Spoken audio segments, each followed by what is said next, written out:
And error. Here we go. How's it going? Dr. Rachel and Dr. Travis here. Yeah, so we had a minute in between patients and we wanted to share some pretty cool things with you. And we're going to kind of pick up where we left off on my case study that I presented on Tuesday. I figured it would help you to understand why we see some of the things that we do here in our clinic. So if you remember, on Tuesday, I had talked about a case where we had a patient that started because of lower back pain. And as the back pain began to heal, when we were doing the regularly scheduled re-exams, just so that we could monitor the progress like we do with a patient, all of a sudden it was like the acid reflux was getting better, the bowel issues were going away. He was having particularly some trouble with constipation. But all of these things were beginning to heal. And I know we see it all the time. It kind of trips patients out when we do the first re-exam because we always focus on, just so you know, the condition that's most important for you to get rid of. So if it's lower back pain, neck pain, headaches, digestive issues, whatever it is, but we also, because the body works as a whole, we get the big picture of all the other things that you maybe have going on as well.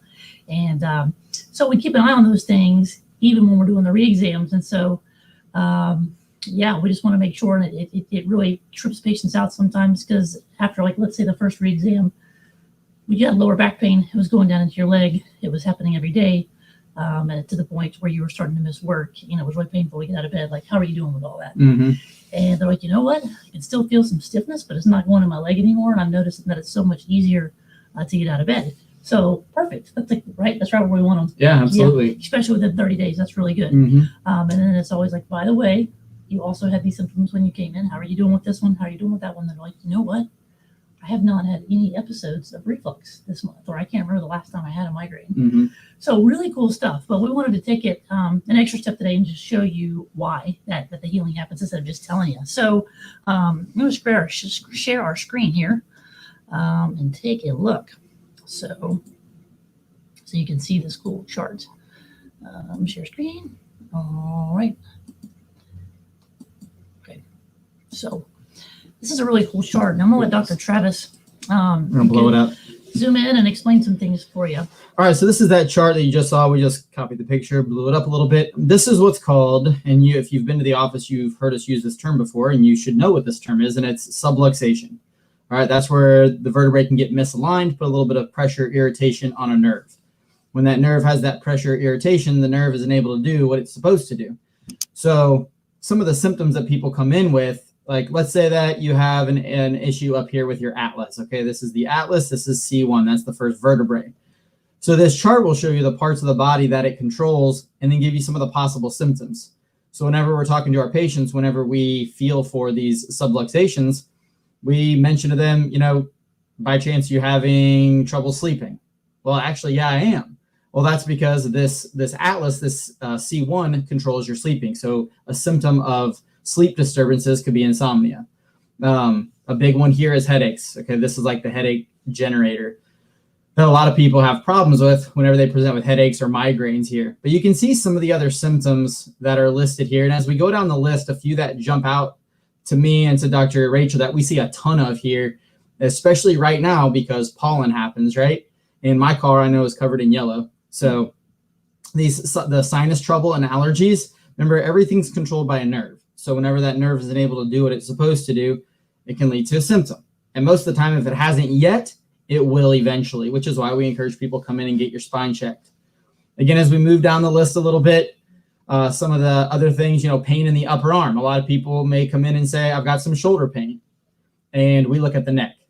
Well, that's because those nerves that go out into the shoulder come from the lower part of our neck down here at the C6 area, C6, C7. Again, continuing on down, one thing that a lot of people don't realize is chiropractic has a great influence with asthma. I know that I've had a few kids over the course of the past 8 years that would come see us for asthma whenever they're having more flare-ups or more prone to flare-ups.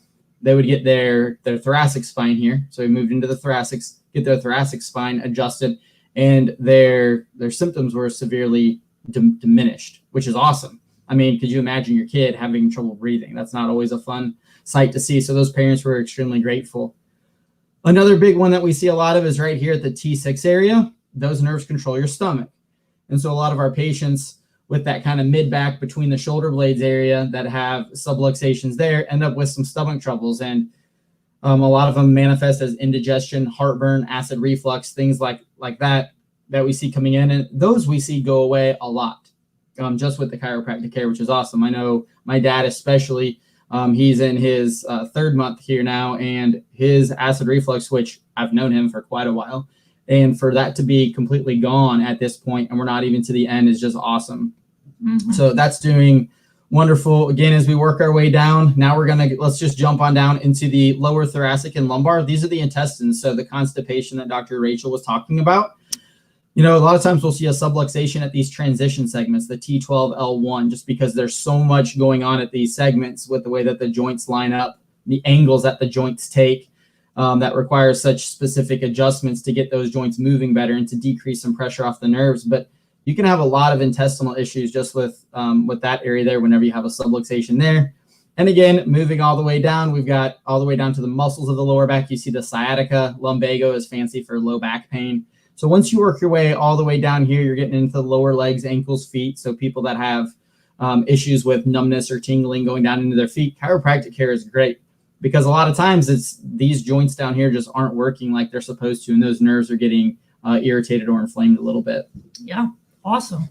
So this chart was what actually would open my eyes, and that was it. Once I saw this chart, I knew I wanted to be a chiropractor because it just made too much sense. Yeah, it just really did. There it is, right there. There's the heart. Yeah, right here. So for those of you guys that have been following us for a while, you know that I was born with some cardiac issues, and even though they were genetic, there was so much that I was able to do from a chiropractic standpoint to just maximize what I did have and what was normal.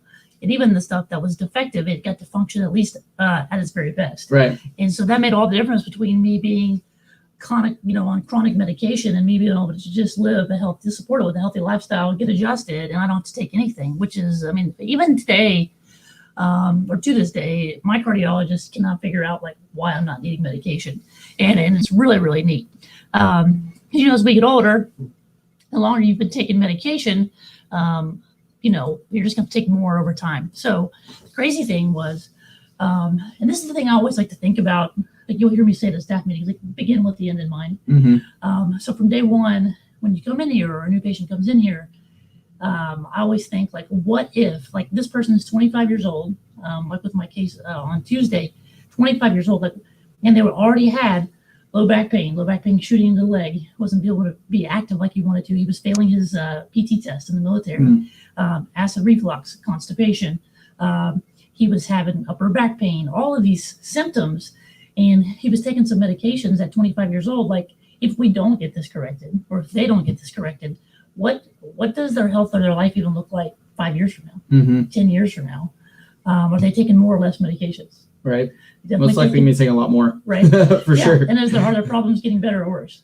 I would definitely trend towards going worse, for sure. And that's the thing. And I think that's why you and I take so much time and dedication to that new patient, every new patient that comes in here, because we know what happens if we find a problem and we don't get it corrected. Yeah. And we don't do our due diligence and doing a good exam, because you could line up 100 patients that have low back pain, but there's probably 100 different reasons why each one of them has low back pain. And it's one of those things where you just got to get a hold of it. You got to take it seriously, because your health could totally be, oh my gosh, he's so young, 25, and all those health problems. And you have to be careful, because what I see happen a lot of times when I'm just talking with new patients is they're like, yeah, well, I've got this and that, but that just runs in my family, or I know that's just normal. Well, having all of the symptoms is not normal. It might be common in today's day and age, because there's so many people that just aren't healthy. We just don't take care of ourselves. We have a lot of sedentary activity.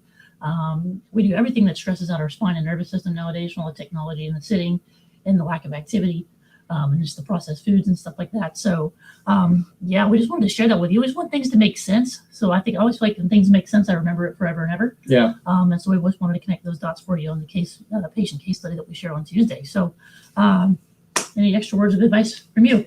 It's really, really rare that we have somebody just come in with pain only.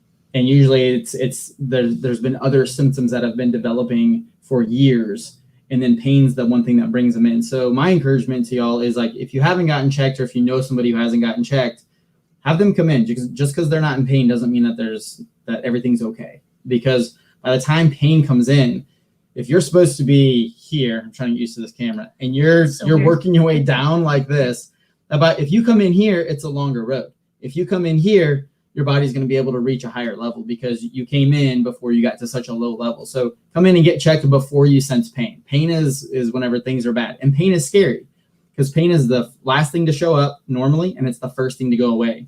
So a lot of people start to feel better. They're like, all right, I'm good. Everything's clear. But our body is still on that threshold especially whenever you first start care somewhere, you're trying to get something healed, is you're just getting above that pain threshold, and then you're feeling good and you think, I'm healed. But in reality, you still have a little bit of ways to go. So come in and get checked. Like I said, if you know somebody who hasn't, bring them on in. Yeah, totally do that. If you guys have any questions at all, please type them in the comment box there. We would love to help you out, answer a question, and just get you on a better path. If you learned anything at all that was helpful today, just make sure you like or wow the video. I love the wow face, and then share it too, because sharing always helps other people. Yeah. Okay. If you have any topics that you'd like for us to discuss or to go over as we do these every week, I know I would like to give you all information that you all want to hear. So if you have any topics, I'll write them down and we'll try and get to as many of them as possible, especially if there's a lot of repeats. It's kind of like a hot topic. So please also encourage you, write in hey, I'd love to learn about this, or what causes this, what Dr. Rachel was mentioning, is be involved with this, comment for us. That way we know what y'all want to hear. Yeah, absolutely. Because the stuff we're sharing is just stuff that's fresh in our mind. Yeah. Or that we've recently seen come in the clinic or whatever. So thanks for watching. You guys share it, like it, wow it, especially because I love that wow face. And we will see you guys very soon.